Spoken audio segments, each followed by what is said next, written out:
Assalamu alaikum warahmatullahi wabarakatuh. Let's continue the second part of the chronic heart failure, and this will be the last part of the chronic heart failure.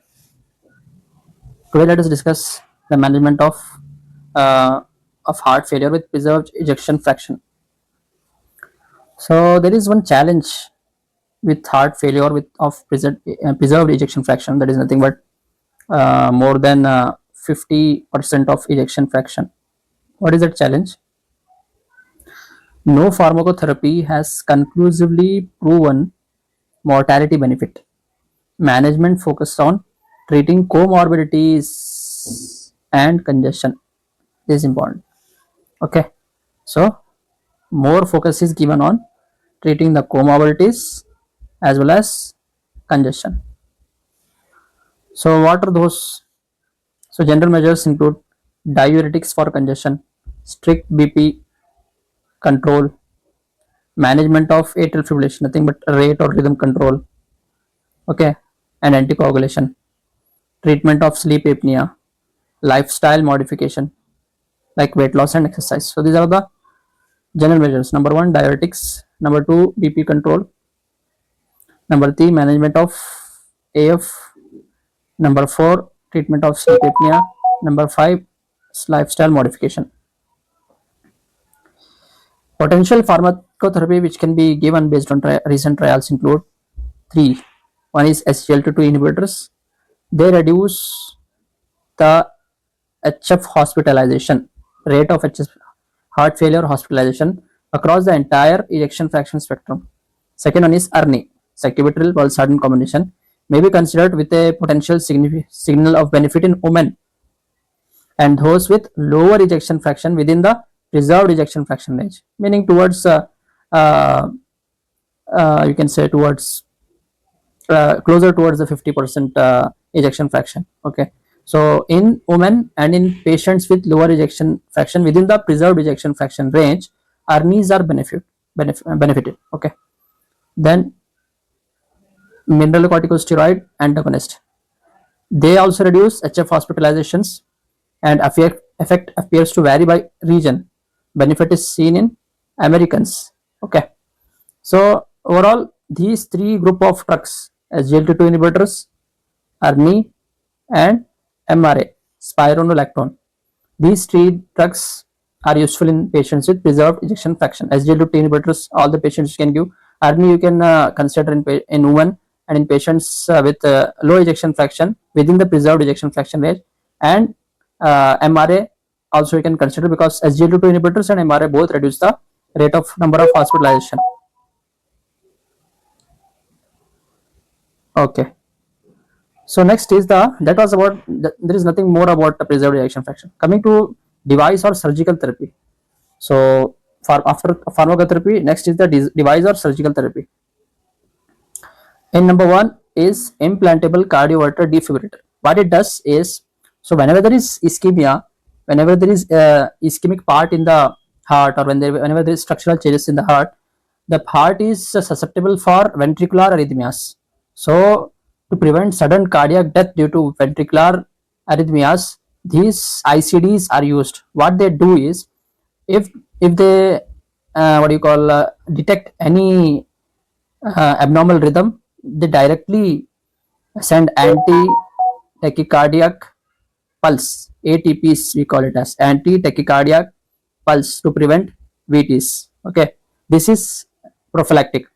Now and also they can act as pacemaker also. They can act as pacemaker also in patients bradycardia. They maintain the heart rate. So that's about the use of implantable cardioverter defibrillator. We will know more in the figures which are coming. So primary prevention, they can be used as before development of arrhythmias, or secondary prevention in a patient who developed arrhythmias. So in patients with ejection fraction less than 35%, on optical medical therapy for more than 3 months, still has symptoms, and NYCHA 2 to 3, and expected meaningful survival is more than 1 year. These 4 conditions.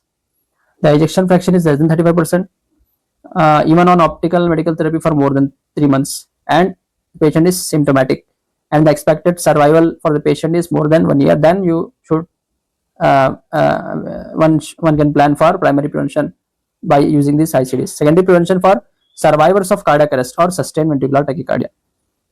This is the first device. Second device therapy is cardiac resynchronization therapy. So where this is preferred, reduced ejection fraction less than 35%. Patient should be in the sinus rhythm. So and there will be left bundle. There should be left bundle branch block. QRS duration should be more than 150 milliseconds. Nothing but more than 4.5 small squares. And patient should be symptomatic on optical medical therapy. Okay. So these are the conditions. So note here, left bundle branch block and QRS duration. If these two are there, left bundle branch block is there, and because of that there is wide QRS complex. So in these patients we can improve the ejection fraction. Actually, this ICD doesn't improve the ejection fraction. Just it will prevent. It is used just for prevention of the prevent the sudden cardiac death. Cardiac synchronization therapy prevents sudden cardiac death also, and also it will increase the ejection fraction by increasing the coordination between two ventricles, because of left bundle branch block, the electrical signals are delayed to the left ventricle. Okay, so because of this delay there is some compromise in the coordination between the ventricles. So when you do this when you synchronize the cardia, so we have some coordination between the ventricles and they can pump effectively. So that's how it improves the ejection fraction also. So indications we have seen.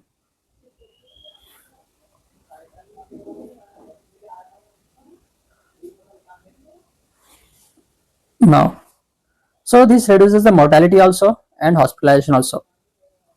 So there is something called as cardiac CRT-D that combines cardiac resynchronization with implantable cardiac defibrillator. So double combination. So it prevents development of tachycardia, arrhythmias also, and improves the ejection fraction also. So CRT-D that is called.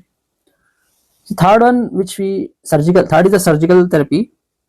This is the surgical therapy, revascularization by coronary artery bypass graft or percutaneous coronary intervention. What you will do? You will just open that blocked artery, or you will insert the stent in that. That stent can be chemical stent or just a stent or just a balloon angioplasty. So these are all the types of PCI which we do. So that blocked vessel is what do you just what do you call inflate the balloon, and you place the stent there. Okay. In coronary artery bypass graft, what we'll do, you'll take the most commonly the saphenous vein from the limbs, and you will uh, uh, graft it in the heart. So you will bypass the circulation by this graft. So the ischemic part will receive the blood supply through that saphenous vein graft. Okay. So that's how that helps. So where you will use in patients with angina and demonstrable ischemia, you can use this revascularization therapy, CABG and PCI. Advanced therapies, next one. Early assessment, refer early for assessment for heart transplant or left ventricular assist device in eligible patients with advanced refractory heart failure. Advanced refractory heart failure. So till you have till you do heart transplant, you can insert temporary left ventricular assist device, or if you can't do any heart transplant, you can permanently keep the patient on this left ventricular assist device. What is this and how it works? We'll see. See, this is the summary of this devices.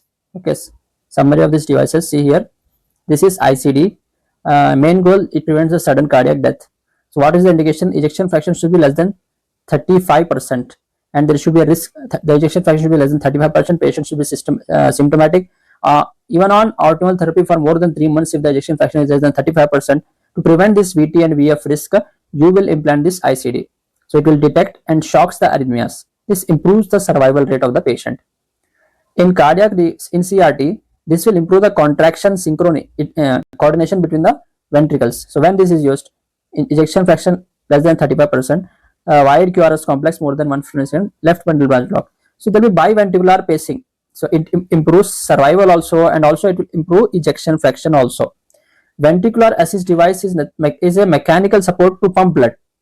This is used in end stage heart failure, and it pumps blood from ventricle to the aorta circulation mainly. How it will see. This is a bridge therapy or a destination therapy in patient in cases of advanced heart failure. So if you don't have a heart transplant, you will keep the patient on this mechanical support of ventricular assist device. Let's see these devices. So this is a picture of image of intracardiac deficiency. So it is implanted subcutaneously, more commonly below the clavicle, as shown in the figure, and there will be two electrodes. So they will go from the subclavian vein, one to the atria, left atria, right atria, and one to the right ventricle. So this is how a ICD is implanted subcutaneously. So whenever it detects the shocks, it will send ATPs. What is ATP? Anti-tachycardia pulses. So that's how it prevents the sudden cardiac death. Okay, that is about the ICD. Okay, now coming to, this is an image of CRT, cardiac resynchronization therapy. This is an implanted subcutaneously CRT. Okay, there are three leads basically. So one leads will be placed in the right atrium, second leads will be placed in the right ventricle, third lead will be placed in the coronary sinus. Remember, coronary sinus is a greater vein which receives deoxygenate from major veins. Okay, that is in coronary. Three leads will be there: right atrium, right ventricle, and coronary sinus.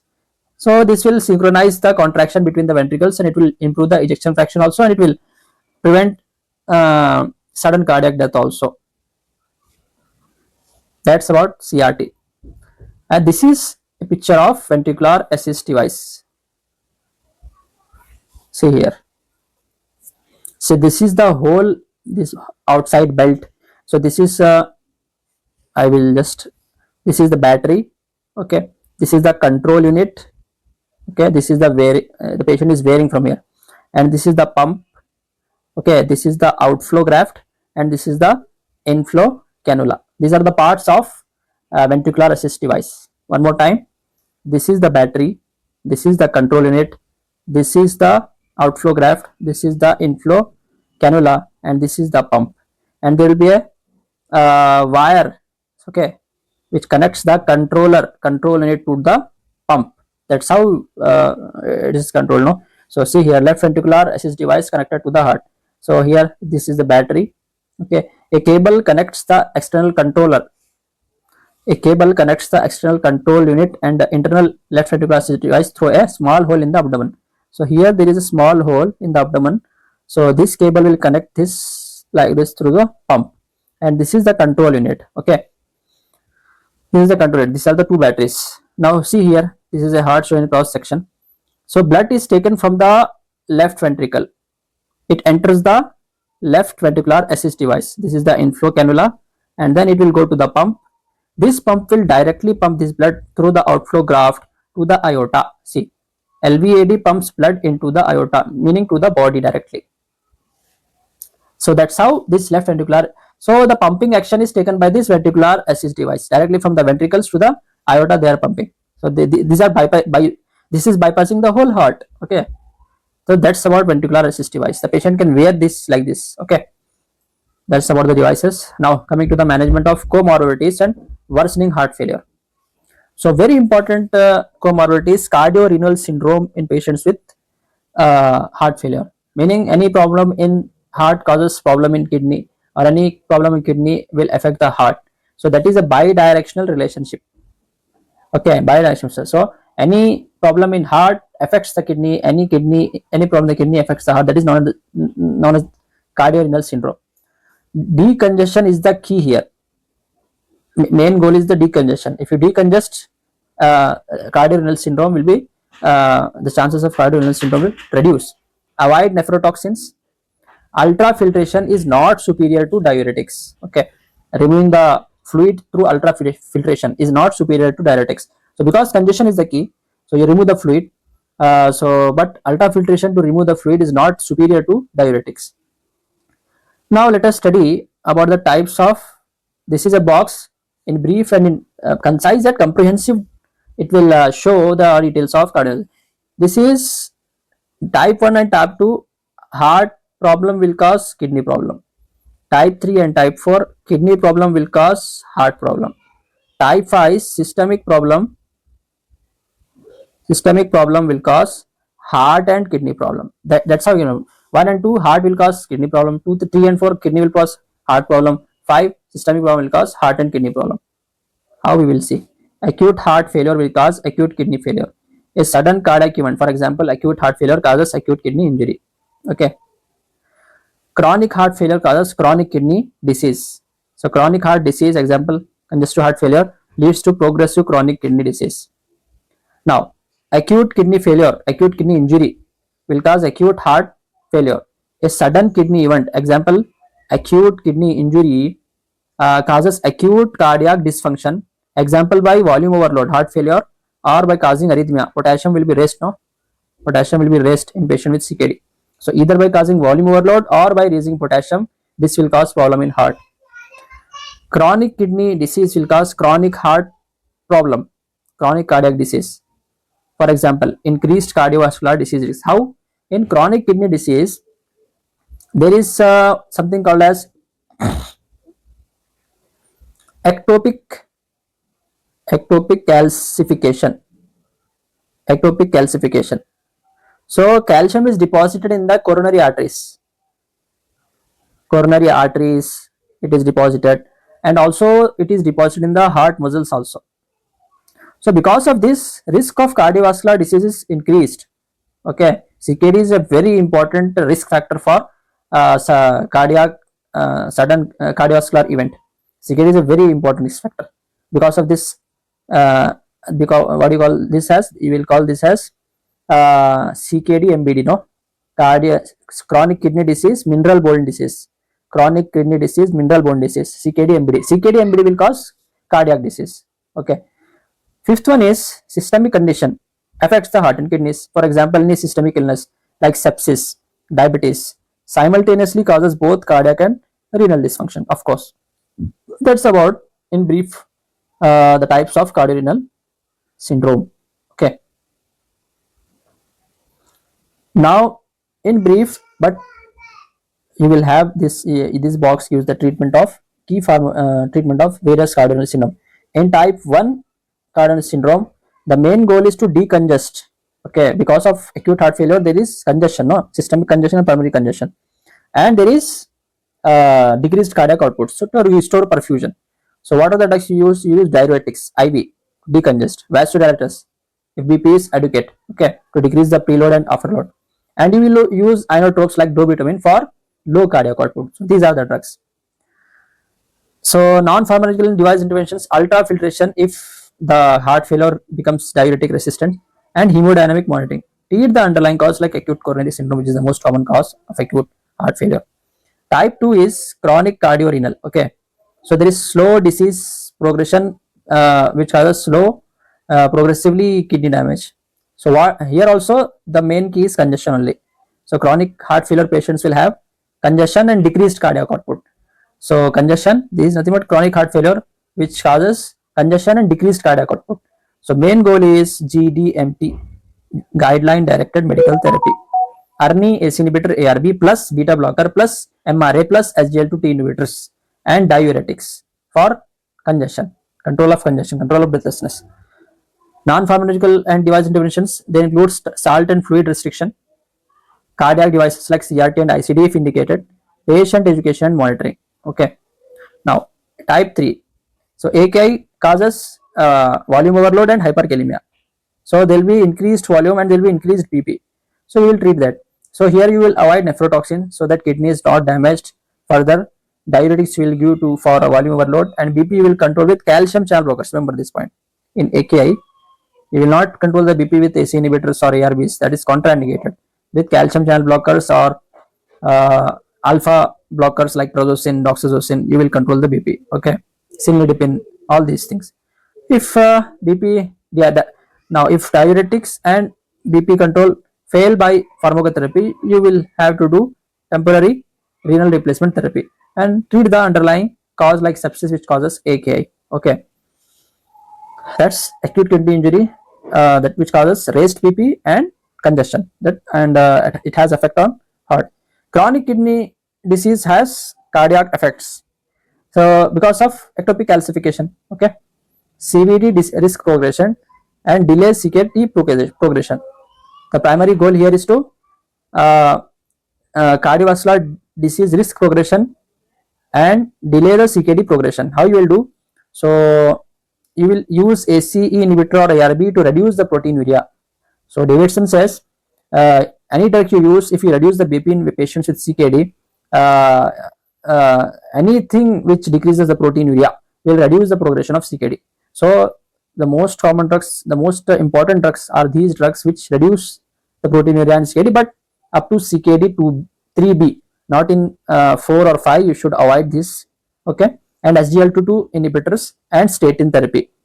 And if there is congestion, cautious use of diuresis also. So these are three important drugs: ACE inhibitors, SGLT2 inhibitors, and statin therapy. ACE inhibitors in chronic kidney disease, which is causing chronic, which can cause chronic cardiac disease. So BP control should be less than 130 by 80 mmHg. BP should be less than 180 by 80.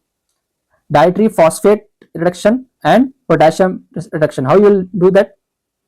You will use phosphate binders like lanthanum carbonate, okay, or by giving calcium supplements like calcium acetate or carbonate. Both these will decrease the absorption of phosphate from the GIT. Acetate and carbonate decrease the absorption of calcium phosphate from the GIT.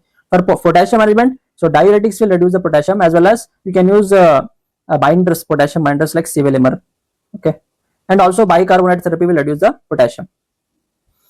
So these are the things you should do: ACE inhibitors, ARB, SGLT2 inhibitors, statin therapy, BP control to less than 130, and phosphate and potassium management. So these are this dark thing, these are important things which you should do. Type 5 treat the underlying systemic disease specific therapy. For example, if it is due to vasculitis, treat the status, sepsis, antibiotics, supportive care for organ function. Treat the primary cause urgently, and ICU level support should be required. For example, vasopressors and renal replacement therapy. So that's about in brief the management of different types of cardiorenal syndrome. Okay. Now we have some idea that how kidney and this and how to treat those things. Okay, we do this, but one point you can note here is in chronic cardiac and chronic renal disease. So you are using guideline directed medical therapy here. Similarly, you are using guideline directed. You can say this as it is. This is not a term which is given for this, but you can use the term to this also for chronic to retard the progression. So main goal is to retard the progression in chronic disease patients. So ACE inhibitors, SGLT2 inhibitors, and statin therapy will do that, and reduce the BP to less than 180 by 80 mmHg. Avoid potassium and phosphate potassium. Okay. Now moving forward. Sorry.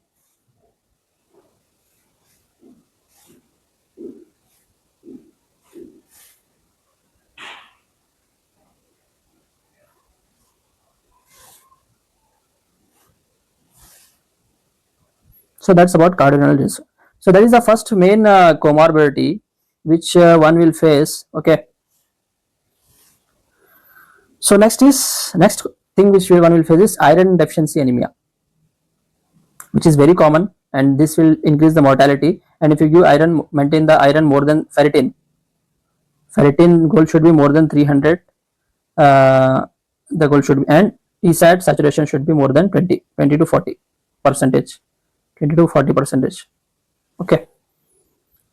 Okay, you can give IV iron by ferric carboxy maltase, which improves symptoms, functional capacity, and quality of life in deficient patients. So that is one thing.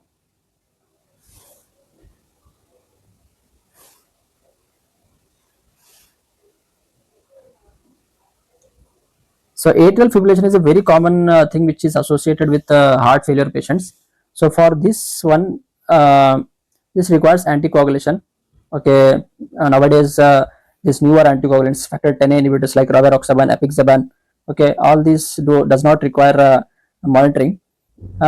So more and more these are being used. Warfarin is also a used previously, but it requires PTNR monitoring. The PTNR should be 2 to 3 in patients which are receiving warfarin. Okay, so anticoagulation. Then rate control is the first end. Remember, in Oxford it is given there is no difference between rate and rhythm control. So neither of them has superiority over the other. Either you control rate or rhythm, the no superiority one among the other, one over the other. Okay, so rate control is the first line. Rhythm control you can do by amiodarone, and ablation can be considered if symptoms persist. So you give anticoagulants, okay, and you control the rate. If by this the symptoms persist even after this, then you can plan for amiodarone and ablation therapy. Okay, then exacerbation. This is the one thing which need to manage exacerbation. Identify and treat the precipitating factors of exacerbation. We have discussed the precipitating factors like patient related, okay, provider related, heart related, and other factors. Like this we have divided, no, in the previous class of chronic heart failure. In four we have divided precipitating factors of heart failure. Not in chronic heart failure, I think it is in acute heart failure. So most common cause is non-adherence to the therapy. Most common cause of exacerbation is non-adherence to the GDMT. Second, infection is also a cause, ischemia is also a cause, arrhythmia is also a cause, so ECG is must. Renal dysfunction is also a cause. So these are the most, these are the one, every point is important. These notes are very vibrant, okay. Non-adherence to the therapy is the first common cause. Infection, ischemia, arrhythmia, renal dysfunction, all these are precipitating factors. Intensify the, what you will do in exacerbation, you should intensify diuresis by giving diuretics IV and optimize GDMT before discharge. Okay, important factors. Okay, now this is example care plan context. Recovering in hospital from episode of worsening heart failure. An example, okay, a patient which is recovering from heart failure from hospital, worsening heart failure. So care plan, how you should have, this is an example from Oxford textbook. So the date of birth patient is 43, so suppose it is 60 or 70 years of age, female patient, 160 centimeter height. Okay, she has ischemic heart disease, she has she had recent MI, and she is a patient of diabetes type 2 and arthritis also. See, it is a reduced ejection fraction is 32%. There is moderate mitral regurgitation, no valvular heart disease, patient is in sinus rhythm, PR interval is 2 to 10 milliseconds, nothing but normal PR interval is 3 to 5 small squares, remember. If it is less than 3, it is likely heart block. If it is more than 5, it is likely prolonged PR interval. Okay, so 210 means approximately 5 small squares. QRS duration is 110, meaning it is narrow QRS complex, and there is no device. So how, this is how you should see in the ECG. You should see the rhythm. You should see the rhythm. You should see the PR interval. Okay, you should see the QRS duration when you are taking the ECG from the patient. The rhythm you see. You should see the PR interval. You should see the QRS duration. Okay, FE1 you should see 83%. That means she is not having any heart disease. You should see hemoglobin. Okay, hemoglobin you should see. HbA1c you should see 7.4%. Okay in this patient. Okay, less than 8% with comorbidities is the target. Okay, sodium and potassium levels you should see. Urea you should see. Creatinine also you should see. Okay, that means KFT with electrolytes. Albumin you should see. So less albumin means undernutrition. NT-proBNP BNP you should see. See how much it is raised. 3742 nanogram per liter. So patient is more than 75 years of age, more than 800 picogram or nanogram is diagnostic of heart failure. So here it is 3742 NT-proBNP. So these investigations one should do. So this is from ECG you can take, and this is from blood investigation. These are all blood investigation one should perform. In this one should remember NT-proBNP. Okay.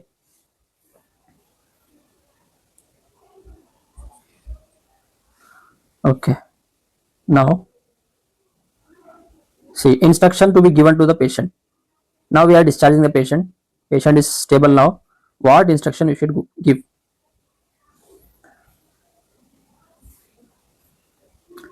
Double carvedilol every 2 weeks. Carvedilol until target achieved. Target is 25 mg BD. 25 mg BD is the target, no? Or 12.5 mg BD, or till the patient tolerates. Okay.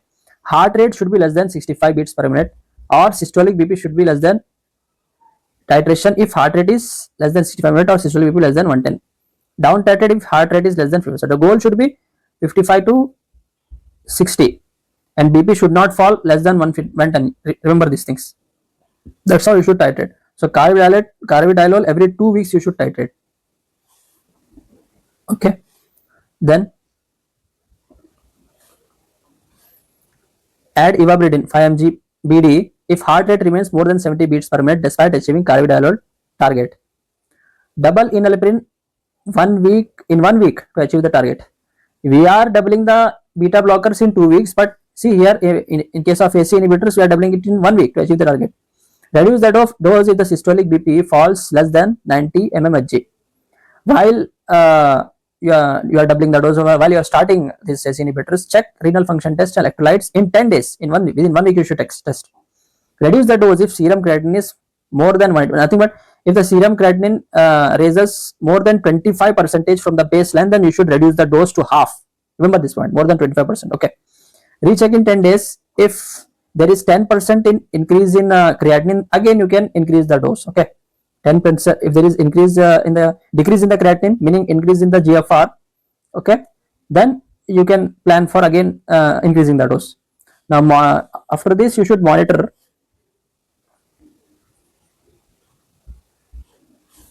You should monitor after this serum potassium. If it is more than 5.5 millimole per liter, stop spironolactone and recheck potassium in 10 days. Means for rechecking the duration is 10 days. Reinitiate half dose if potassium is less than 5 millimole per liter. Okay. Okay. Stop ferrous sulfate in 3 months. Recheck hemoglobin and iron status every 3 months. Advice on diet and exercise. Exercise is nothing but 30 minutes of aerobic exercise. 30 minutes. How many? 30 minutes of aerobic exercise, or you can say 150 hours of 150 minutes. Sorry, 150 minutes of. I will write here. Diet, fluid restricted and sodium restricted diet should be given.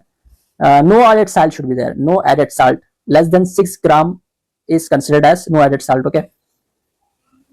Now, exercise should be according to McMaster 150 at least 150 minutes per week, divided in 3 sessions, divided in 3 days. This is the exercise 150 minutes per week divided in 3 days. Okay, or half an hour of exercise, aerobic exercise per day. You can according to one book. This is the exercise which should be set to the patient to do. Okay.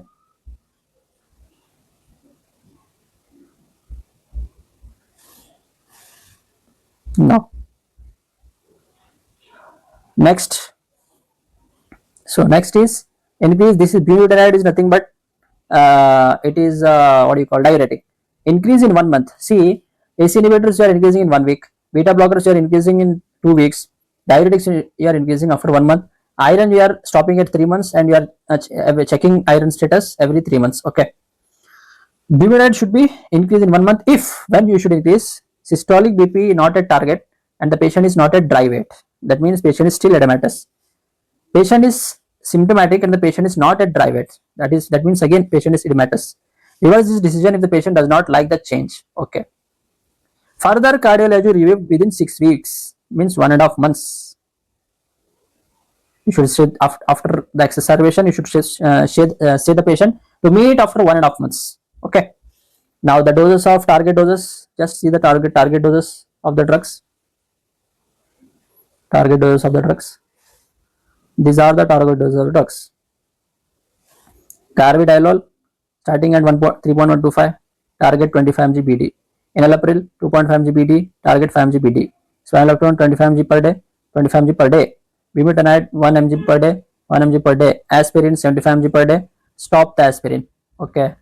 So whenever a patient has MI, so you should start aspirin, clopidogrel both, but after 3 months you should stop clopidogrel and continue aspirin for 1 year or till whole life, whichever favors depending upon the individual. This is the criteria which is given by the Oxford. Okay. Clopidogrel continue. So you should stop aspirin and you should say the patient to continue clopidogrel in patients with heart failure. Okay, okay.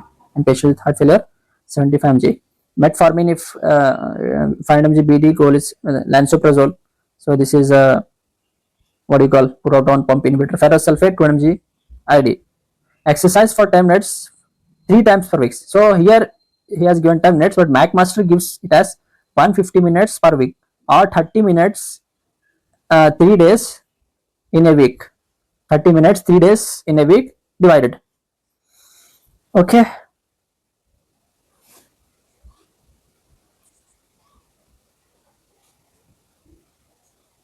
Okay. So this is about the dosage of the drugs.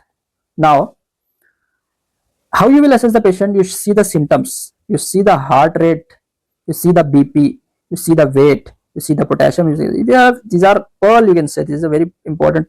These are pearls. So the core investigations and core examination, core investigation. You can say this as okay. So how you will remember this one? So this is symptom.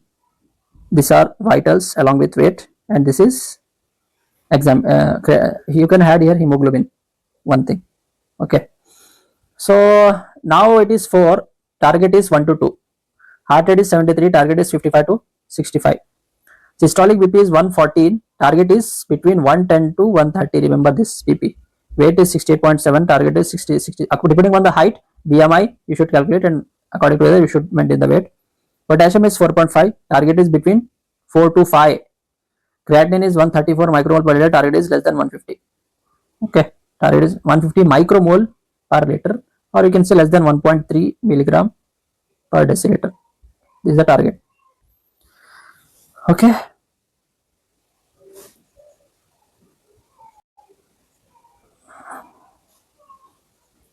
That's about how to. That's the proforma of how to increase the dose. Now, what is the prognosis? Prognosis remains serious but improves significantly with modern therapy. Prognosis is worse in reduced ejection fraction than preserved ejection fraction, but both carry high morbidity. Mode of death: in era of ICDs, pump failure death has surpassed sudden cardiac death as the most common mode.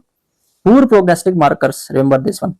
Poor prognostic markers include low BP, low sodium, high urea or burn, elevated troponin, high NT-proBNP, cardiac cachexia. What is cardiac cachexia? One more time, you should remember. Unintentional, and here I will write unintentional, non-edematous weight loss of more than 10% in 12 months. This is cardiac cachexia, and this is a poor prognostic factor. Organization of care, multidisciplinary HF clinics, patient education, careful transition from hospital to home, reduce readmissions, care plans and remote monitoring, pulmonary arterial pressure sensors can help manage patients and preempt crisis. So that's about all things about the heart failure. I hope you have you got some knowledge about this.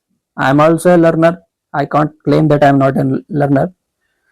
So I am also learning. You also learn. And if you like, share. We'll meet in the next class. Thank you for listening.